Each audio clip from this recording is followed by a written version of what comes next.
So before re-mentioning our hypothesis, let's review what hyperthymesia is.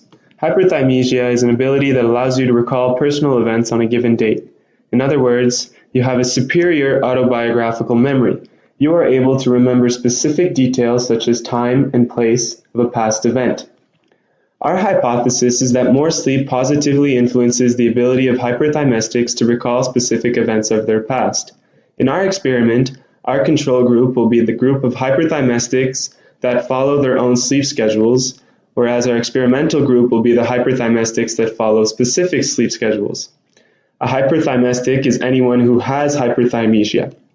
For our experiment, our independent variable would be the amount of sleep, whereas the dependent variable would be the ability of a hyperthymestic to recall. Now let's talk about our population. For this specific experiment, our population will consist of everyone who has been diagnosed with hyperthymesia. We will find these individuals through popular cases and by choosing the subjects used from past case studies. An example of a popular case is Mary Lou Henner, who used to be an American actress that starred in a sitcom called Taxi in the late 70s and in the early 80s. The population in our experiment will most likely not be large enough to randomly select our participants because there are very little people in the world who are known to have hyperthymesia.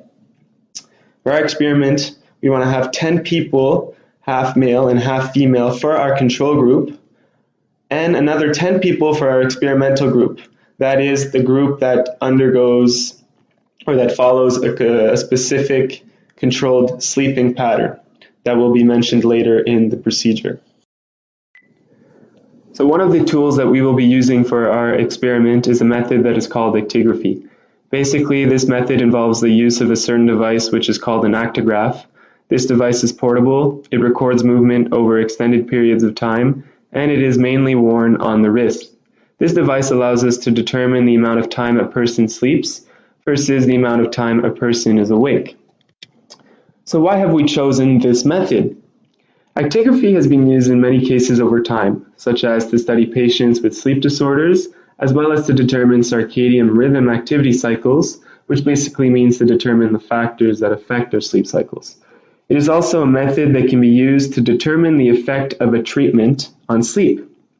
In our experiment, we would like to use actigraphy in order to determine the exact amount of sleep our subjects are getting. It often happens that people have trouble falling asleep because of many reasons, such as being too tired or not being tired at all, for instance. For example, so we may try to go to bed at 10 p.m. but only fall asleep an hour later. As a result, the amount of sleep that we get is shortened. With actigraphy, we will be able to obtain a better approximation of the total sleep time of a hyperthymestic. This tool will be more reliable than relying on our subjects to simply record their sleep with the use of personal sleep.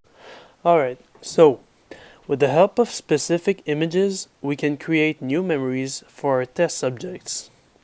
After a specific time period, in our case about 1 week, we would ask details about the images they saw and see how much they can actually remember. Example of questions we would ask would be, how many stars you remember seeing in picture number 1? Question about the people in a certain picture, for example, what is the lady on the right wearing? Name all the animals that were present in the picture. Where was the orange leaf located in the picture, etc., etc. We are aware that images are not exactly what one can consider an event of his day, but with the right exposure and presentation of the image, we are confident that our subjects' brains can consider these images as life events. Why are we doing this? So, normally, hyperthymetic people tend to remember personal events automatically. We want them to remember complex images with a lot of hidden details to see if they are able to recall everything. Normally, people with hyperthymesia remember what they see. But that doesn't mean they remember everything that happened that day, just the things they were aware of.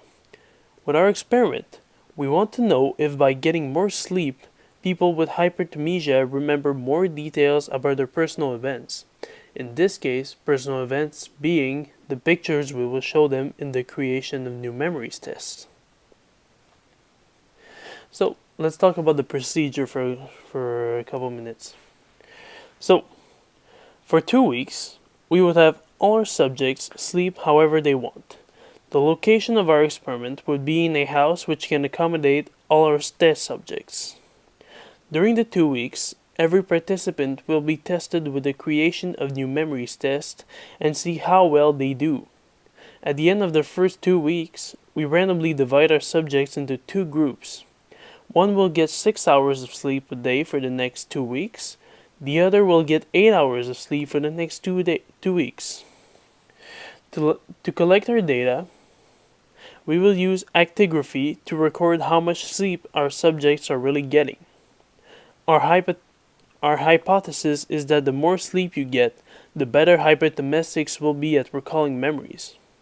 To test that, we will test both groups with the creation of new memories test, and in theory, the group receiving 8 hours of sleep should get better results than the group receiving 6 hours of sleep.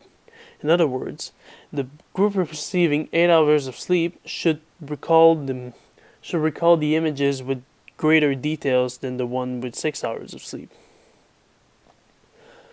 To collect our data, we would look at how much sleep the test subject received and how well he performed at the creation of new memories test, meaning how accurate the test subject could recall the details of the memory we had created.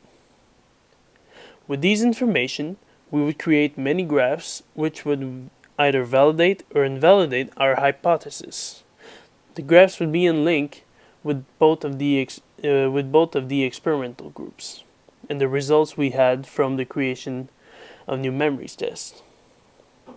So we will have 2 experimental group, no control group, one which would get 8 hours of sleep a day, and the other would get 6 hours of sleep, both for the final 2 weeks of our experimentation.